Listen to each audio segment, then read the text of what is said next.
What do you think of the fact that neither of these candidates talk about the debt or deficit ever? No, that's a that problem. It is the great giveaway on, and the question is who's giving away more? Yeah, yes, no. There's a competition going on. She's raising taxes, right? She was very straightforward. Right. You know, corporate income tax 28%, which is still cheaper than a tariff plus 20%. Well, wouldn't you personally rather stay at 21?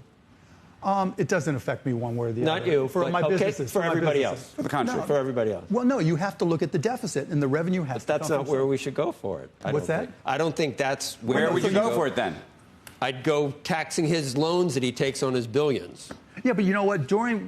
And I don't do that, right? No, I know. But you know the people that No, I know what you're saying, able to. When interest rates were near zero net effective rate, right? Everybody did that because if you can't make more than 1% on your return, it was easy to, right? Now with interest rates of 4 or 5%, it makes no sense. So you can do that, and she's not opposed to it, but it's not going to generate as much money. I think there's a lot more revenue available from taxes on stock buybacks. And because taxes on stock buybacks, think about where the cash structure is in a company. If you have something to invest in R&D or whatever, you do it, right? If you have a company to buy or, people to hire, whatever, you do it. If you can't find a better way to invest your capital, you buy back shares. So it's really saying, okay, let's tax the buybacks, and that'll create a ton of revenue to reduce the deficit. It'll either create a ton of revenue or it will change business behavior. Lee Cooperman was on yesterday saying that, look, we saw the good stock buybacks. Then with prices at high levels, you saw a lot of bad ones, too. He pointed out how much there's always bad ones, right? Bought back at high levels. But if it does that, if it changes corporate behavior, you're not going to have the revenue you would have assumed from and that's fine, too. That means they're investing it or they're paying dividends, right? So think about that. If it pushes them towards dividends, and I also suggested to them, and I don't know if they'll do it, is rather than for a family of four, I think if you have income under $89,000, then your dividends are tax-free, right? So you bump up that amount to $250,000 or $400,000 because if a higher tax rate on stock buybacks pushes to dividends, then it's actually tax-free money that goes into the economy. Remember when Microsoft did that special dividend of billions of dollars 20 years ago? That actually impacted GDP. So having big companies put money back into dividends and now investors truly buying because they get a return instead of just hoping the market goes up, that's not a bad thing either. How do you feel about industrial policy? One of the things she did talk about was investing in a number of different industries in a big way. In a big way. Over the next 10 years. Yeah, contrast. There are some people who say we shouldn't have industrial policy like this, and we've tried this before, and it's been a mistake, and other people who say we need to. Different world.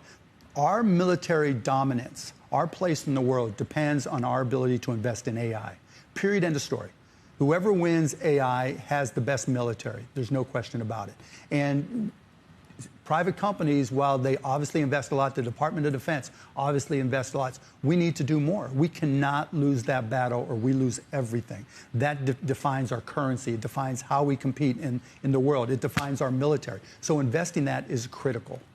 There was a piece out just recently about that there has not been a manufacturing boom, that there was post-pandemic for a year, but it's been bad. It's been bad for the past 2 years. The ISM, the index, has been contracting since 2022, right when the IRA was passed. So there's been no expansion. Yeah, but Joe, okay, look, there's 500... But are you sure that they... I mean, this is my fear, Solyndra.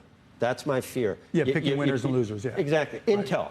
Intel, we decide now Intel can't get out of it. But TSMC is making, what, 5mm or 3 nano, whatever it is, chips already, and that's needed. That's critical, right? That's critical for U.S. security. But to your point, right, what is it, 75% of manufacturers have under 20 employees, right? There's like 4,000 companies that have more than 5 manufacturing companies. Donald Trump is trying to come in with a hammer and say, you're the nail. I'm going to hit you with a 200% tariff, John Deere. Kamala Harris is saying, I'm going to give you incentives to manufacture more.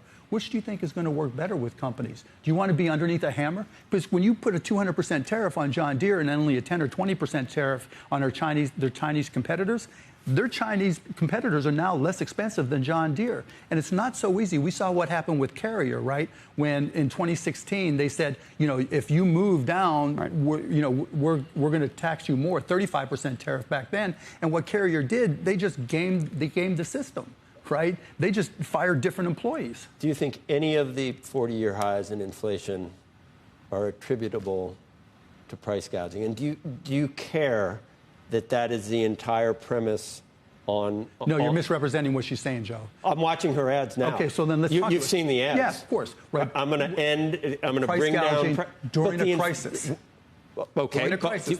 What do you think caused the 40-year? Do you think supermarket gouging had anything to do with? No. You think it was putting too much stimulus on top of a supply constrained? Biden and it just looks to me like they're not being truthful with this, and they're trying to deflect blame to corporations right? because of their record. It's still important. There's going to be another hurricane. There's going to be another tornado. There's going to be another natural disaster. And there's 37 states that have laws. But the free market comes in and it doesn't, though, Joe. It does eventually. It does eventually. But eventually, meanwhile, 37 states have the same type of law.